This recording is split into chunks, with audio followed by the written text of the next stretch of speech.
पराशर जी बोले, इस प्रकार स्तुति सुनकर भगवान आज अपना विश्व रूप प्रकट करते हुए ब्रह्मा जी से प्रसन्न चित्त में से कहने लगे। भगवान बोले, हे ब्राह्मण देवताओं सहित तुमको जिस वस्तु की इच्छा हो वह सब कहो, उसे मैं सिद्ध जरूर करूँगा। पराशर जी बोले, तब श्रीहरि के उस दिव्य विश्व रूप को देखकर देवताओं के भय से विनीत हो जाने पर ब्रह्मा जी पुनः स्तुति करने लगे। नमो नमस्ते स्तु सहस्रकृत्व सहस्रबाहु बहुवक्त्रपाद। नमो नमस्ते जगतः प्रवृत्ति विनाश संस्थान करा प्रमेय।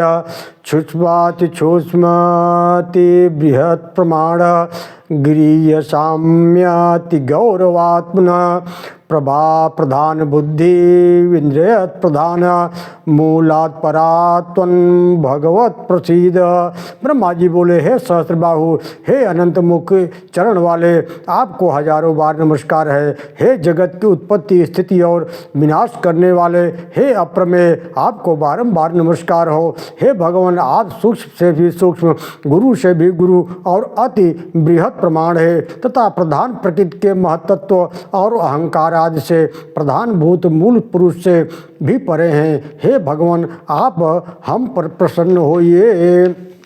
पराशर जी बोले, इस प्रकार स्तुत किए जाने पर भगवान परमेश्वर ने अपने श्याम श्वेत 2 केश उखाड़े और देवताओं से बोले, मेरे ये दोनों केश पृथ्वी पर अवतार लेकर पृथ्वी के भार रूप कष्ट को दूर करेंगे। सब देवगण अपने अपने अंशों से पृथ्वी पर अवतार लेकर उन्मत्त दैत्यों के साथ युद्ध करें। तब पृथ्वी तल पर संपूर्ण दैत्यगण मेरे से दृष्टिपात से ही क्षीण हो जाएंगे। वह देव जी की देवी के समान देव की नाम की भार्या है, उसके 8वें गर्भ से मेरा यह श्याम केश अवतार लेगा। इस प्रकार वह यहाँ अवतार लेकर यह काल नेमी अवतार कंस का वध करेगा। ऐसा कहकर श्रीहरि अंतर ध्यान हो गए। महामुने भगवान के अदृश्य हो जाने पर उन्हें प्रणाम करके देवगण सुमेर पर्वत पर चले गए और फिर पृथ्वी पर अवतीर्ण हुए। इस समय भगवान नारद जी ने कंस से आकर कहा कि देवकी के 8वें गर्भ में भगवान धरणीधर जन्म लेंगे।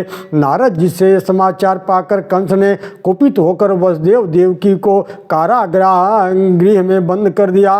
वासुदेव जी भी अपने प्रत्येक पुत्र को कंस को सौंपते रहे। पहले 6 गर्भ हिरण्यकश्यप के पुत्र के थे। भगवान विष्णु की प्रेरणा से योग निद्रा उन्हें क्रमशः गर्भ में स्थित करती रही। जिस अविद्या रूपिणी से संपूर्ण जगत मोहित हो रहा है वह योग निद्रा भगवान विष्णु की महामाया है। उससे भगवान श्री हरि ने कहा, ओम नमो भगवते वासुदेवाय। भगवान उवाच, निद्रे गच्छ ममादेशात् पाताल तल श्रयान एकैकत्वेन खड्गर्भा देवकी जठरं नय। हे हतेषु तेषु कंसेन शेषाख्यो सहस्रतमो मम अंशाशेनानोदरे तस्या सप्तमः संभविष्यति। भगवान बोले, हे निद्रे, जा मेरी आज्ञा से तू पाताल में स्थित 6 गर्भों को एक एक करके देवकी के कुक्ष में स्थापित कर दे। कंस द्वारा उन सबके मारे जाने पर शेष नामक मेरा अंश अपने अंशांश से देवकी के 7वें गर्भ में स्थित होगा। हे देवी, गोकुल में वसुदेव जी की जो रोहिणी नाम की दूसरी भार्या है, उसके उदर में उस 7वें गर्भ को ले जाकर तू इस प्रकार स्थापित कर देना जिससे वह उसी के जठर से उत्पन्न हुए समान जान पड़े। उसके विषय में संसार यही कहेगा कि कारागार में बंद होने के कारण भोजराज कंस के भय से देवकी का 7वां गर्भ गृह गया। गर्भ संकर्षणावस्था लोकम संघर्षणेति वै। वह श्वेत शैल शिखर के समान वीर पुरुष गर्भ में आकर्षण किए जाने के कारण संसार में संकर्षण नाम से प्रसिद्ध होगा। तदनंतर हे सुबह देवकी के 8वें गर्भ में स्थित होऊंगा, मैं स्थित होऊंगा। उस समय तू भी तुरंत यशोदा के गर्भ में चली जाना। वर्षा ऋतु में भाद्रपद कृष्ण अष्टमी को रात्रि के समय में जन्म लूंगा और तू नवमी की उत्पन्न होगी। हे अनिद्य आनंदित, उस समय मेरी शक्ति से अपनी मत फिर जाने के कारण वसुदेव जी मुझे तो यशोदा के घर और तुझे देवकी के शयन गृह में ले जाएंगे। तब हे देवी कंस तुझे पकड़कर पर्वत शिला पर पटक देगा। उसके पटकते ही तू आकाश में स्थित हो जाएगी। उस समय मेरे गौरव से सहस्रनयन इंद्र सिर झुकाकर प्रणाम करके करने के अंतर तुम्हें भगनी रूप से स्वीकार करेगा।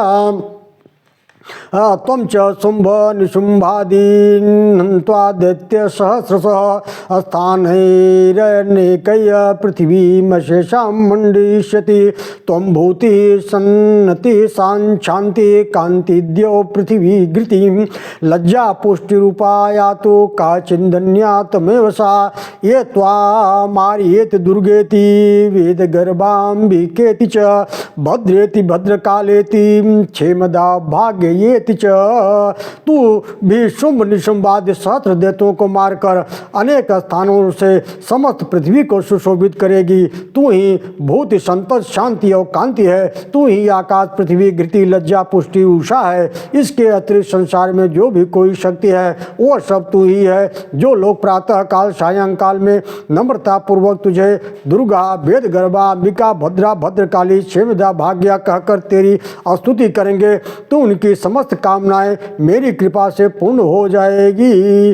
ओम नमो भगवते वासुदेवाय।